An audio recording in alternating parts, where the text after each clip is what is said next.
Assalamualaikum warahmatullahi wabarakatuh. Kami akan mencoba untuk membawakan tadabbur ayat Quran Surah An-Nasr 1-3 dengan anggota. Yang pertama adalah Pak Santoso sebagai pentilawah, yang kedua adalah Pak Sus sebagai penerjemah, dan yang ketiga adalah Pak Rio sebagai tadabbur ayat. Selamat untuk mentadabburi ayat tersebut.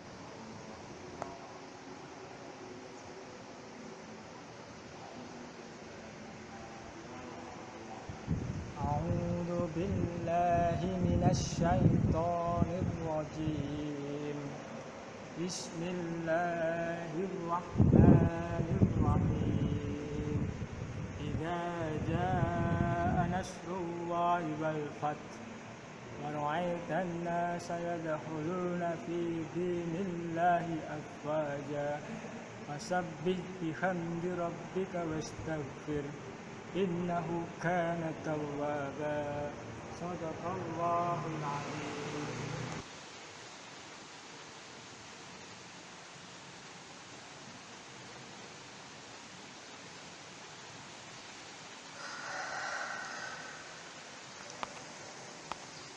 Dengan menyebut asma Allah yang maha pengasih lagi maha penyayang. Apabila telah datang pertolongan Allah dan kemenangan, dan kamu lihat manusia berbondong-bondong masuk agama Allah, maka bertasbihlah dan menyebut Tuhanmu, dan mohonlah ampun kepadanya. Sesungguhnya Dia maha penerima taubat. Maha benar Allah dengan segala firman.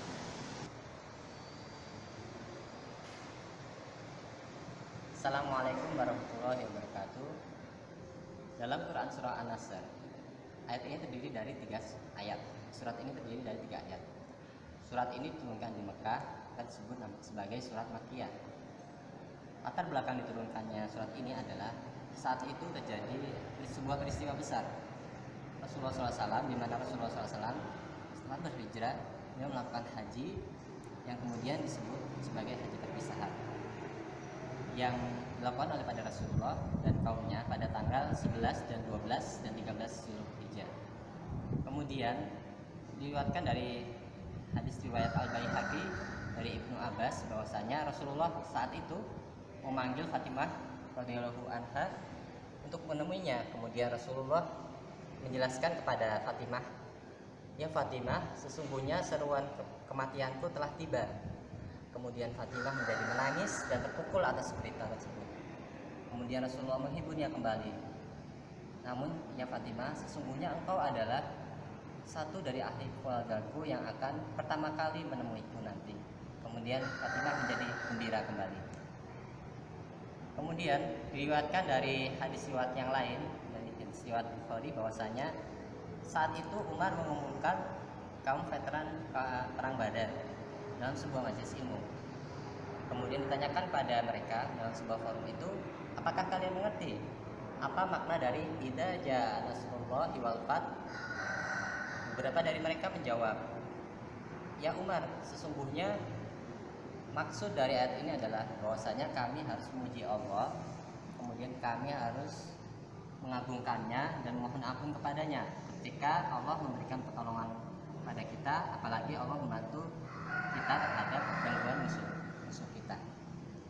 Kemudian Umar saat itu dalam sebuah majelis ilmu semuanya rata-rata dewasa kecuali satu, yaitu Ibnu Abbas, dan hadis ini kebetulan diriwayatkan oleh Ibnu Abbas. Umar menanyakan kembali kepada Ibnu Abbas, "Lalu bagaimana pendapatmu Ibnu Abbas?" Kemudian Ibnu Abbas menjawab, "Seperti itukah tafsir dari ayat ini?" Ibnu Abbas menjawab, "Tidak ya Umar, sesungguhnya tafsir dari atau maksud dari Allah dengan turunnya ayat ini adalah bahwasanya telah datang suatu masa kematian, yaitu masa akan dicabutnya nyawa dari Rasulullah SAW." Kemudian lantas Umar membenarkan apa yang disebutkan oleh, setelah Ibnu Abbas menceritakan atau menjawab pertanyaan Umar tadi, maka teranglah sebuah makna gitu, bahwa idza jaa nasrullahi wal fath yang dimaksud adalah adanya sebuah kemenangan, al-fath, yaitu sebuah kemenangan di mana saat itu kaum muslimin diberikan kekuasaan oleh Allah untuk membuka kota Mekah, sehingga mereka dapat berbondong-bondong masuk ke dalam Mekah. Berbondong-bondong di sini dengan bebas gitu ya. Mereka tidak ragu lagi untuk memeluk Islam, bahkan mereka mulai untuk menampakkan keislamannya. Kemudian tafsir menurut Umar dan Ibnu Abbas ini juga bisa berarti bahwasanya hal ini seperti halnya dengan firman Allah Subhanahu wa taala kepada Rasulullah. Sesungguhnya Allah itu ingin menjelaskan pada Rasulullah bahwa saat ini segala tugasmu dan kehidupan di duniamu sudah selesai. Tinggal apa? Tinggal kemudian Rasulullah mencukupkan atau menyempurnakan ibadahnya kepada Allah. Maka kemudian Allah berpesan pada Rasulullah SAW untuk dapat menunaikan atau dapat berpulang kembali kepadaku dengan cara memuji namanya, kemudian dan mohon ampun kepadanya, supaya dan di sana Allah juga menjelaskan pada Rasulullah SAW bahwa kehidupan akhirat itu akan lebih baik daripada kehidupan dunia. Setelah Rasulullah mendengar itu, dengan turunnya ayat yang kedua yaitu fasabbih bihamdi rabbika wastaghfir. Kemudian Rasulullah saat itu dijelaskan dalam hadis yang diriwayatkan oleh Aisyah radhiyallahu anha, dia kemudian bersujud dan banyak-banyak memuji nama Allah Subhanahu wa taala. Kemudian dia mohon ampun, kemudian bersujud lagi dan mohon ampun lagi pada Allah Subhanahu wa taala. Dan sesungguhnya kata Rasulullah SAW, apa yang saya perbuat ini ya Allah adalah karena Al-Qur'an.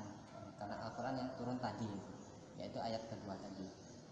Dan disebutkan dalam hadis itu yang sama juga bahwasanya bacaan yang dibaca oleh Rasulullah, subhanallahu wa bihamdika astaghfirullahaladzim alladzi la ilaha illa huwal hayyul qayyum. Saat itu dengan berturunnya ayat ini, maka beberapa tahun kemudian, 2 tahun ke depan, para pemeluk Islam yang tadinya ragu-ragu dengan Islam, maka tidak akan ragu lagi, tidak menjadi ragu lagi dan tidak menjadi enggan lagi untuk memeluk agama Islam, kemudian menampakkan keislamannya di Mekah atau di Ka'bah. Ikhwafillah, demikian tadi yang bisa saya sampaikan. Kami sampaikan tentang pemaknaan dari Quran Surah An-Nasr ayat 1-3 ditafsirkan oleh Ibnu Katsir. Semoga apa yang menjadi pelajaran di dalamnya bisa kita amalkan dan bisa menjadikan sebuah motivasi besar bagi kita, karena dakwah itu membutuhkan tangan-tangan yang memang benar-benar ikhlas pada Allah. Dan manakala tugas kita atau beban dakwah itu memang lebih besar daripada waktu yang dimiliki oleh seorang, dan manakala tugas dakwah itu sudah selesai, maka marilah kita untuk memuji nama Allah, mengagungkan nama Allah atas karunia-Nya tersebut, dan banyak-banyak beristighfar kepada Allah Subhanahu wa taala. Akhirul kalam, apabila ada yang salah datangnya dari saya pribadi, subhanaka Allahumma wa bihamdika asyhadu an la ilaha illa anta astaghfiruka wa atubu ilaik. Assalamualaikum warahmatullahi wabarakatuh.